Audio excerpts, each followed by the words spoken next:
Ассалаумағалейкум қазақ елі. Тіл майданы жалғасып жатыр. Достар, енді көріп жатыр, көп видео тарап жатыр. Мынау Қазақстанның жағдайы өте, тек қана қазақ халқының жағдайға өте төмен.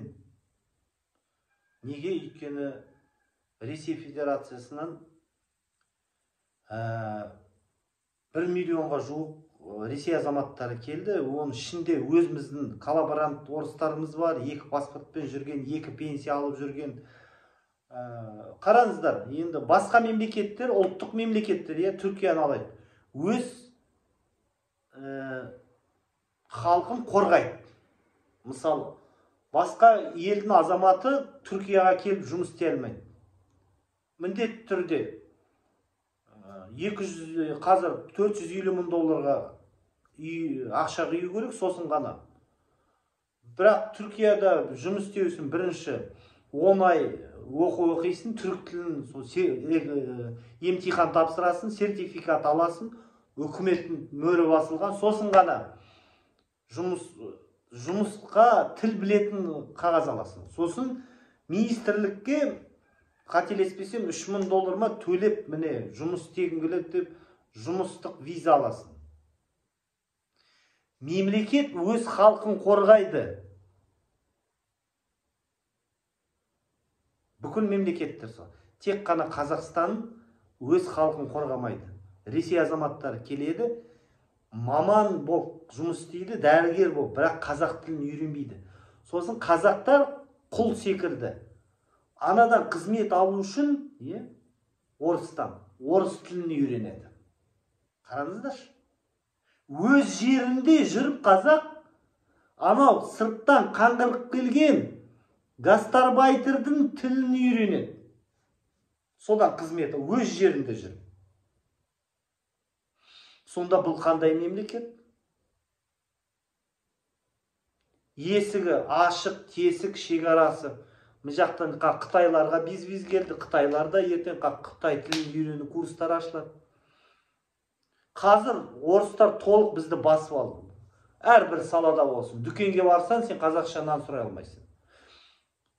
Билет кассасына барсан, самолетке мінерде сен орыстан спорласып көр, ертең ұшпай кетесің. Полиция шақыртады, сен құрсын, көтінді құрсыншы, мен бару керек, жұмысым бар. Түркияда ма, мүмкін Парижге барасың. Сен ұрыспайсың да күшіп кетесің. Сонда сен қазақ, сен өз жерінде кімсің? Ойланшы, сен кімсің? Француз өз жерінде французша сөйлейді, намысы бар. Ол осы Францияның, осы Франция француздардың топырағы. Түрік, бәрі түрік тілінде, бұл түріктің топырағы, түріктің намысы бар. Өзбекстанда бәрі өзбекше, бұл өзбектің топырағы. Өзбек, өз-өзіне бек. Өзбектің намысы бар. Орыстың намысы бар. Сендер күлесіңдер ғой орыстарға. Орыс Ресейде жүріп, тек қана орысша кассада сұрайды. Здравствуйте, мне надо полететь в Казахстан, мне надо полететь в Турцию деп. Орыстың намысы бар. Ал Қазақстанда қазақ келетті аэропортта қорқады анадан қазақша сұрауға. Өйткені проблема болады. Тек қана қазақ өз мемлекетінде, қазір өз топырағында қазақша сұрай алмайды, қорқады. Не болды қазақ саған? Қазақ, не болды саған? Енді қараңыздар, осыны бәрін бізді біріктіретін тіл, экономика, әскер саласы, полиция, банк сферасы, білім саласы, медицина, қауіпсіздік, бәрі тілдің төңірегінде. Халық тілдің төңірегінде. Жаңаөзен проблемасы, ол да тілден басталған проблема. Тіл бүкіл саланы қамтиды. Сондықтан қазақтың басын біріктіретін, қазақты бір жұдырыққа қосатын, Қазақстанға өзгеріс және қазақ ұлтына қызмет ететін үкімет бәрін осын түп тамыры тілде жатыр. Дұрыстап ойлансаңыз, бәрі тілдің кесірінен. Мысалы, Башко министр МЧС қазақша білмейді. Сіздер айтасыздар ғой, ол МЧС-қа не қатысы бар? Мысалы, ол тендерларды бір жаман КАМАЗдар қыста от алмайды, соны бүкіл тендерларды Ресейден ғана алады. Түркияның жақсы машинасын алмайды. Өйткені ол орыс. Ол мына мемлекетке жаны ашымайды. Москвадан коттедж салып алған бала шағасы сол Ресейде тұрады.